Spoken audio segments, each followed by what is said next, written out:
नमस्कार दोस्तों, के एग्ज़ाम फाइट में आपका स्वागत है। कैसे हैं आप सभी? उम्मीद है आप सभी सही होंगे। चलिए दोस्तों, आज मैं यूथ कंपटीशन के बुक से इलेक्ट्रिकल एसेसरीज यानी विद्युत सहायक सामग्री से कुछ महत्वपूर्ण प्रश्न लेकर आया हूं, जो कि हमने पिछले सीरीज में 57 प्रश्न कर लिए थे। उसके आगे हम शुरू करते हैं। दोस्तों, अगर वीडियो आपको अच्छा लगे तो प्लीज़ इसे लाइक ज़रूर किया करें, और इसमें जो कमी हो आप कमेंट ज़रूर किया करें। दोस्तों, हमारा नया चैनल है, आप इसे अधिक से अधिक शेयर करें ताकि ये आगे बढ़े।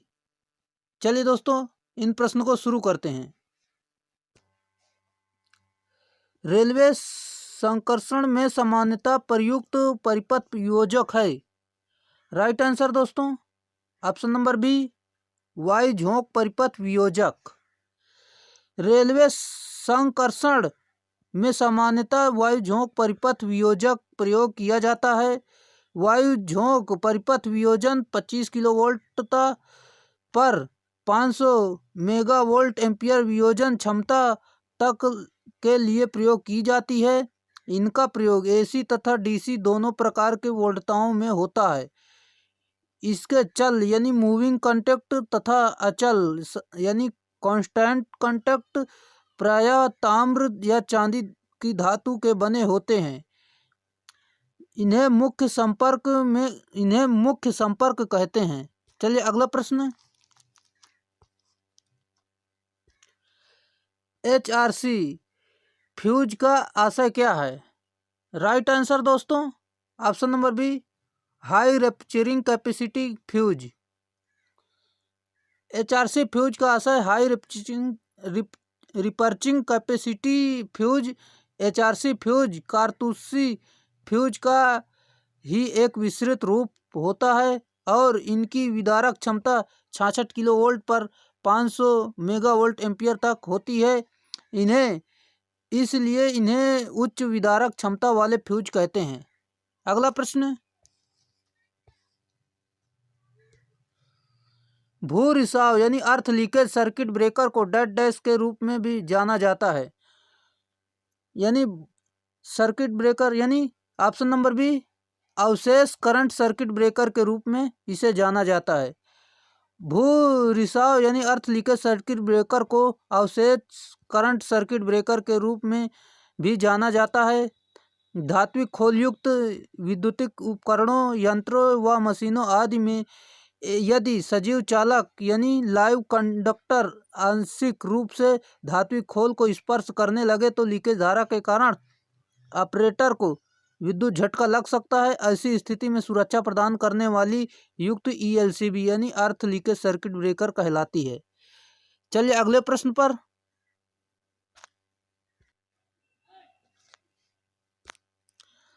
किसी SF6 सर्किट ब्रेकर का क्रियाशील वोल्टेज डेड डैश होगा। राइट आंसर दोस्तों, ऑप्शन नंबर डी, 36 किलोवोल्ट से 760 किलोवोल्ट तक। अगला प्रश्न। पीपीई का पूरा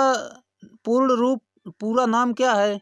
राइट आंसर दोस्तों, option number D, personal protective equipment. अगला प्रश्न है,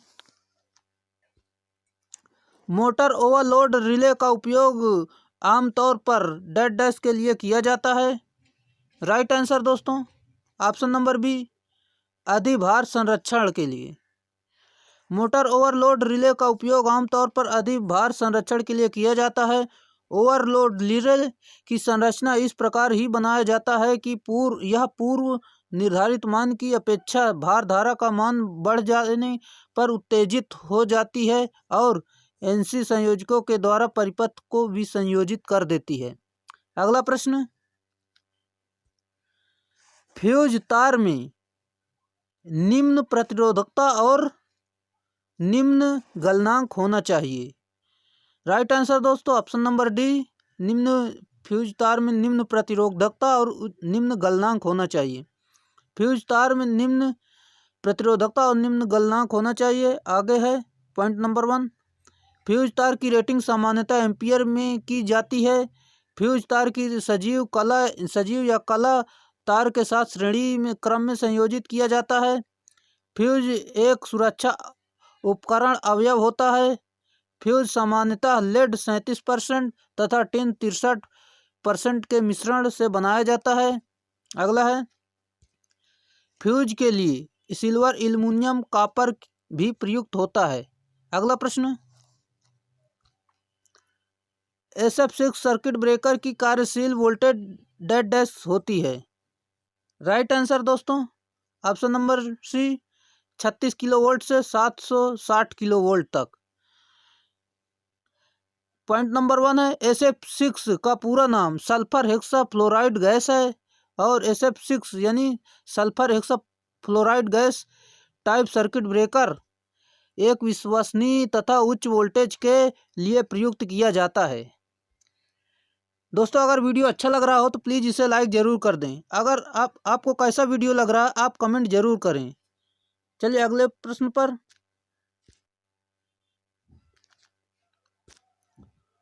3 फेज वाली आपूर्ति प्रणाली में किस प्रकार की भू रिसाव सर्किट ब्रेकर का प्रयोग किया जाता है? राइट आंसर दोस्तों, ऑप्शन नंबर डी, चौहरे पोल। 3 फेज वाली आपूर्ति प्रणाली के चौहरे पोल वाले भू रिसाव टाइप के सर्किट ब्रेकर का उपयोग किया जाता है। सर्किट ब्रेकर एक ऐसा मैकेनिकल डिवाइस होता है जो किसी विद्युत परिपथ में फॉल्ट होने पर उस परिपथ को मेन सप्लाई से अलग कर देता है। यह मैनुअली और ऑटोमेटिकली दोनों के रूप में से संचालित होता है। इन्हें प्रायः आर्क बुझाने माध्यम के आधार पर वर्गीकृत किया जाता है। अगला है, MCB का पूरा नाम क्या है? राइट आंसर दोस्तों, option number A, miniature circuit breaker. MCB का पूरा नाम मिनिएचर सर्किट ब्रेकर होता है। आजकल मुख्य फ्यूज इकाइयों के स्थान पर MCB इकाइयों का उपयोग सामान्य रूप से किया जाता है। फ्यूज सामान्यतः लघु परिपथ से विद्युत परिपथ के रक्षण हेतु लगाया जाता है, लेकिन MCB विद्युत परिपथ को शॉर्ट सर्किट और ओवरलोड दोनों से सुरक्षा प्रदान करता है। इसे एक नॉब द्वारा हाथ से भी ऑन अथवा ऑफ किया जा सकता है तथा 2 स्थितियों में यह स्वतः ऑफ हो जाता है। अगला है, ग्रीन नॉब एल श्रृंखला MCB डैश में प्रभावी ढंग से प्रयोग किया जाता है। राइट आंसर दोस्तों, lighting circuit. Green knob L श्रृंखला वाली MCB का प्रभावी ढंग से प्रयोग लाइटिंग सर्किट में किया जाता है। MCB का पूरा नाम मिनिएचर सर्किट ब्रेकर होता है। यह स्विच और रिले दोनों की भांति कार्य करता है। इसे परिपथ में मुख्य स्विच फ्यूज के स्थान पर प्रयोग किया जाता है। यह विद्युत परिपथ को ओवरलोड तथा शॉर्ट सर्किट दोनों से सुरक्षा प्रदान करता है। अगला है, तड़ित निरोधक डैश के बीच जुड़े होते हैं। राइट आंसर दोस्तों, ऑप्शन नंबर सी, कला, फेज और भूमि। वह टेक्निकल डिवाइस जो बादलों से विद्युत लाइनों पर आने वाली हाई वोल्टेज की हिल्लोल सर्ज को भूमि यानी अर्थ की ओर दिशा देता है, तड़ित निरोधक यानी लाइटिंग अरेस्टर कहलाता है। अब पॉइंट नंबर 1, लाइटिंग अरेस्टर का प्रयोग अब उपकेंद्रों पर सुरक्षा यानी प्रोटेक्शन के लिए किया जाता है। आधुनिक लाइटिंग अरेस्टर में निगेटिव रेजिस्टेंस अभिलक्षण वाले रासायनिक पदार्थों का प्रयोग किया जाता है। चलिए अगले प्रश्न पर चलते हैं। निम्नलिखित में से कौन सा परिपथ स्थिर रिले सरलीकृत ब्लॉक आरेखों में उपस्थित नहीं होता है? राइट आंसर दोस्तों, ऑप्शन नंबर ए, प्रतीपक। स्थिर रिले सरलीकृत ब्लॉक यानी स्टैटिक रिले सिंप्लीफाइड बुक आरेखों में प्रवर्धक यानी एम्पलीफायर, आउटपुट डिवाइस और दृष्टिकारी रेक्टिफायर होते हैं, जबकि इसमें प्रतीपक परिपथ नहीं होते हैं। अगला है, निम्न एक न्यूनतम आयल सर्किट ब्रेकर में निम्न में से कौन सा क्वेचिंग माध्यम और डाइलेक्ट्रिक माध्यम में से उपयोग किया जाता है? राइट आंसर दोस्तों option number D, dielectric oil. न्यूनतम तेल परिपथ वियोजक यानी मिनिमम आयल सर्किट ब्रेकर के आर्क बुझाने वाला माध्यम आर्क क्वेंचिंग मीडियम और परावैद्युत माध्यम यानी डाइलेक्ट्रिक मीडियम के रूप में परावैद्युत तेल यानी डाइलेक्ट्रिक आयल का प्रयोग किया जाता है। परिपथ वियोजक यानी सर्किट ब्रेकर स्विच गियर का एक उपकरण है जिसका प्रयोग परिपथ के मेकिंग और ब्रेकिंग में किया जाता है। अगला प्रश्न, लाइन रोधक उपकरण रोधक और व्यास्तर की सबसे सरल सुरक्षा दंड अंतराल के द्वारा प्रदान की जाती है। ऑप्शन नंबर डी, दंड अंतराल। अगला प्रश्न, फ्यूज तत्व से होकर गुजरने वाली धारा द्वारा उत्पादित ऊष्मा I²RT से अनुपातिक होती है।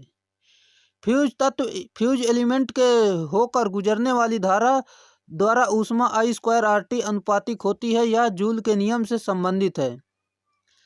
हीट बराबर यानी ऊष्मा बराबर I²RT। फ्यूज तार का एक छोटा टुकड़ा होता है जो परिपथ तार के साथ श्रेणी में जुड़ा होता है। अगला है, फ्यूज लघुपतन यानी शॉर्ट और अतिभार ओवरलोड से सुरक्षा प्रदान करते हैं। फ्यूज वायर का गलनांक कम होना चाहिए।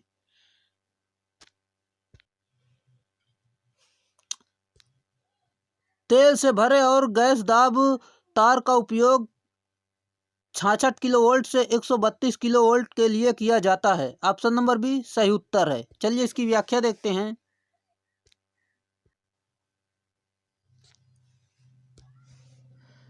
तेल से भरे ऑयल फील्ड और गैस दाब गैस प्रेशर तार का उपयोग 66 किलोवोल्ट से 132 किलोवोल्ट के लिए किया जाता है। अगला प्रश्न है, HRC फ्यूजिंग गुणांक कितना होता है? HRC फ्यूज का जो है फ्यूजिंग गुणांक कितना होता है? राइट आंसर दोस्तों option number D 1.1। Fusing factor बराबर I minimum for melting of fusing wire upon I rated current का ऑफ फ्यूज बड़ा है 1 से। संलग्न की वह न्यूनतम धारा जिस पर संलग्न अवयव पिघल कर गिर जाता है। HRC फ्यूज के फ्यूजिंग फैक्टर का मान 1.1 होता है। अगला प्रश्न है दोस्तों, फ्यूज तार नहीं बनता है। राइट आंसर दोस्तों स्टील का नहीं बनता। फ्यूज तार इस्पात यानी स्टील का नहीं बनता है। फ्यूज तार का गलनांक कम तथा चालकता अधिक होनी चाहिए। फ्यूज तार एक सुरक्षा उपकरण यंत्र होता है। फ्यूज में प्रायः प्रयुक्त होने वाला पदार्थ लेड तथा टिन होता है। अगला है, चुंबकीय अधिभार रिले की तुलना में तापीय अधिभार रिले धीमे होते हैं। ऑप्शन नंबर बी सही उत्तर है। चुंबकीय अधिभार रिले की तुलना में तापीय अधिभार रिले धीमे होते हैं क्योंकि तापीय रिले में ऊष्मा बराबर I²RT के अनुसार स्पष्ट है कि H प्रोपोर्शनल T ताप ऊष्मा समय समानुपाती होता है अर्थात समय पर निर्भर करता है। अगला प्रश्न दोस्तों, बुकोल्ज रिले आमतौर पर डेड डैश के संरक्षण के लिए इस्तेमाल किया जाता है। दोस्तों ट्रांसफार्मर के संरक्षण के लिए इस्तेमाल करते हैं। चलिए दोस्तों अगला प्रश्न है, आप देख सकते हैं बुकोल्ज रिले। अगले प्रश्न पर चलते हैं, उसकी व्याख्या देख लेते हैं। बुकोल्ज रिले मुख्य सुरक्षा युक्ति है जो ट्रांसफार्मर के आंतरिक दोष पैदा होने की स्थिति में सूचना एक अलार्म बजा कर देता है और साथ ही ट्रांसफार्मर को स्रोत से वियोजित कर देती है। इसका उपयोग अधिक क्षमता वाले ट्रांसफार्मर में किया जाता है। बुकोल्ज रिले का प्रयोग ऑयल टैंक में लगे हुए ट्रांसफार्मर से होता है। बुकोल्ज रिले गैस दाब प्रचालित होता है या ट्रांसफार्मर के अंदर का प्रदोष उत्पन्न होने पर अलार्म द्वारा सूचित करने का भी कार्य करता है। अगला प्रश्न है दोस्तों, एक इलेक्ट्रिक इस्त्री यानी आयरन में थर्मोस्टेट करता है। राइट आंसर दोस्तों, option number A, switching on off के द्वारा ऊष्मा को कम करना।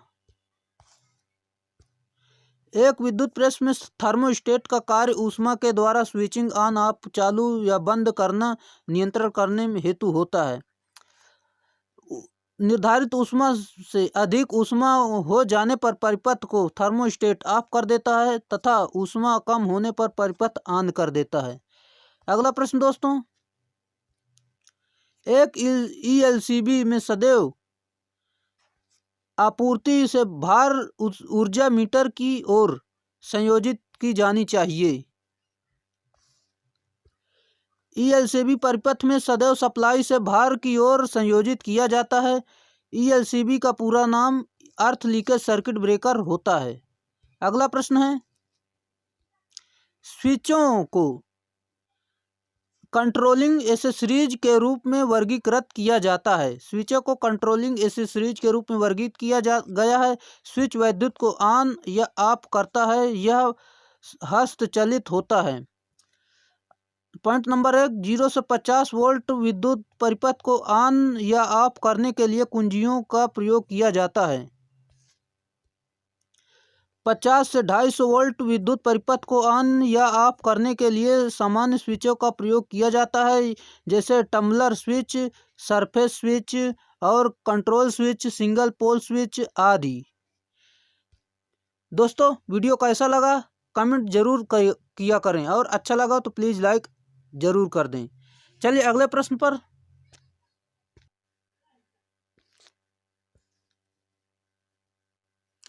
सुरक्षा उपकरण के तौर पर इनमें से किसको प्रयोग में लाते हैं? राइट आंसर दोस्तों, ऑप्शन नंबर बी, सभी, यानी फ्यूज भी होता है, रिलेज भी होता है और एमसीबी भी होती है। फ्यूज जो होता है, फ्यूज एक धारा को रोकने का यंत्र है जो अत्यधिक धारा बहने के समय परिपथ की रक्षा करता है। इसमें वैद्युत परिपथ से प्रारंभ में सजीव तार के साथ श्रेणी क्रम में लगाया जाता है। एमसीबी यानी मिनिएचर सर्किट ब्रेकर एक ऑटोस्टैटिक युक्ति है जो परिपथ में ओवरलोडिंग होने से या शॉर्ट सर्किट होने से यथा परिपथ को सप्लाई से काट देती है, वह संपूर्ण परिपथ सुरक्षा हो जाता है। रिले जो है, रिले एक ऐसी युक्ति है जो वैद्युतिक या इलेक्ट्रॉनिक परिपथ के वोल्टता मान अथवा उससे प्रवाहित होने वाली धारा के मान को आधार पर दूसरे परिपथ को ऑन अथवा ऑफ करने हेतु प्रयोग में ली जाती है। अगला प्रश्न है दोस्तों,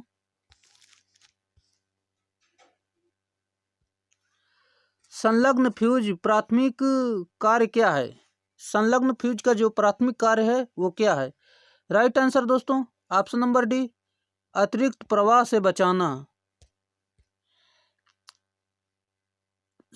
फ्यूज का प्राथमिक कार्य निम्न है। असामान्य स्थितियों में लघु परिपथ भूक्षरण अतिभार में जब वैद्युत परिपथ में विद्युत धारा का मान अकस्मात अधिक होने लगता है तब परिपथ को धारा के अतिरिक्त प्रवाह से बचाना होता है। संलग्न को परिपथ के श्रेणी में लाइन तार में लगाया जाता है। संलग्न में लेड यानी पीबी 63% तथा टिन 37 धातु को मिलाकर बनाया जाता है जो निम्न प्रतिरोधकता तथा निम्न द्रव्यंक होता है।